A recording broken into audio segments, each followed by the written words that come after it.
তো পাইপগুলো আমাদের এইভাবে বেছানো হয়ে গেছে, এবারে আর কি তার দিয়ে বেঁধে দিলেই হয়ে যাবে। তো আমাদের মানে পাইপ কোনো সময় জ্যাম হয় না, তো তার কিছু কারণ আছে। তার মধ্যে একটা কারণ হলো এই যেরকম আপনারাই বুঝতে পারবেন যে এই পাইপটা মাঝামাঝি একটা দেওয়া হয়েছে। এটা প্রয়োজন ছিল না হয়তোবা, কিন্তু এই পাইপটা আমরা এই জন্যই দিয়েছি এক্সট্রা অল্টারনেটর হিসাবে।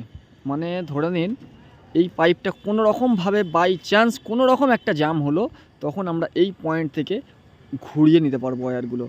অতএব একটা পাইপ আমাদের এক্সেস আর কি, যেটাকে বলা হয় অল্টারনেট পাইপ, আমরা ফেলে রেখেছি। কোনো রকম সমস্যা একটা থেকে হলে আমরা আরেকটা থেকে ঘুরিয়ে নিতে পারবো। কিংবা এরকমও হতে পারে, এখন আমাদের ক্লায়েন্ট হয়তো বলল যে আমি বোর্ডটা করব উত্তর দিকে, তো যখন ওয়াল কাটিং হচ্ছে পরক্ষণে তখন বললো যে না আমি উত্তর দিকে করব না, আমাকে দক্ষিণ দিকে বোর্ডটা করতে হবে। তো ওনার মতামত যখনই চেঞ্জ হয়ে যায় তখন তো আর আমাদের ছাদে পাইপ ফেলা চেঞ্জ করা যায় না।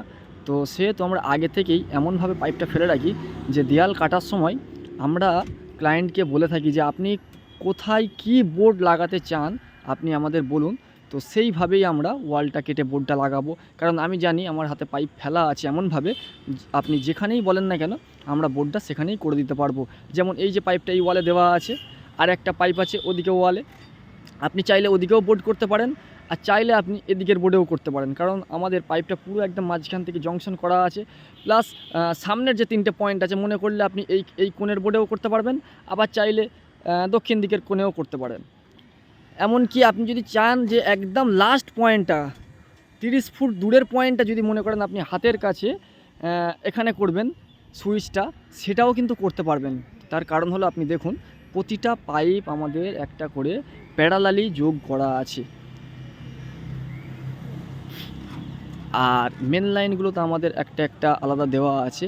এই লাইনগুলো আমাদের সিরিজ ওয়াইজ করা আছে, তো প্রতিটা একটার সঙ্গে একটা কানেক্টেড করা আছে। এটা আমরা সিরিজে করেছি, প্রত্যেকটা দেখতে পাচ্ছেন। হয়তো 4 ফুট পাইপ আপনার বেশি গেল, কিন্তু এখানে কিন্তু আপনার অনেকটা পরে নিশ্চিত আপনি থাকতে পারবেন যে যেখানে খুশি আপনি বোর্ড করতে পারেন। আমাদের মেন লাইনগুলো আলাদা আলাদা দেওয়া থাকে। এসির পয়েন্টগুলো আপনি এসির তারগুলো 4 mm আমরা অনেক সময় দিয়ে থাকি। আবার যখন 1.5 টন কিংবা 1 টন এসি হয় তখন আমরা 2.5 ওয়্যার দিয়ে থাকি। কোনো রকম সমস্যা যাতে না হয় সেইভাবেই আমরা পাইপগুলো ফেলে থাকি।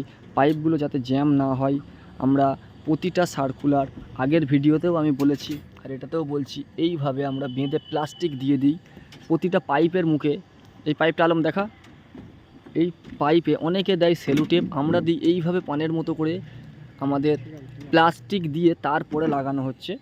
তো কোনো রকম মশলা জাম হওয়ার কোনো প্রশ্ন নেই। এবার অনেক সময় কি হয়, ভুলভ্রান্তি আমাদের হাতে হয়তোবা হয় না আমাদের মানে সচক্ষে, কিন্তু অনেক মিস্ত্রির এরকম হতে পারে, হবে না যে তা নয়, হতে পারে। তো সেগুলোকে আমাদের মোটা জিআই তার দিয়ে কিংবা ভিতরে আবার পাইপ দিয়ে জল দিয়ে অনেক সময় সেগুলোকে খুঁজে পয়েন্টগুলোকে বের করা হয়। তো যাই হোক, সমস্যা নেই, আপনারা আমাদের সঙ্গে যোগাযোগ করুন। নাম্বারটা আমি উপরে বরাবরের মতো দিয়ে দিচ্ছি। ছাদে পাইপ ফেলা থেকে শুরু করে কনসিল কাটিং, এমনকি কাটিংটাও আমরাই করি। অনেকে মনে করেন হয়তো দেয়াল কাটা রাজমিস্ত্রি কিংবা সান্ত্রাস মিস্ত্রি করে, কিন্তু না, আমরা ইলেকট্রিক মিস্ত্রি, আমরাই করে থাকি। ছাদে পাইপ ফেলা, দেয়াল কাটা, ওয়্যার লাগানো, বোর্ড লাগানো, সমস্ত মেনটেনেন্স কাজটাও আমরা মিস্ত্রি পাঠিয়ে থাকি। ছোট বড় কাজটা কোনো মাইনে রাখে না, আপনি শুধু আমাদের ফোন করবেন আর লাইক ফলো শেয়ার করুন। দেখা হচ্ছে অন্য ভিডিওতে বন্ধুরা, ধন্যবাদ।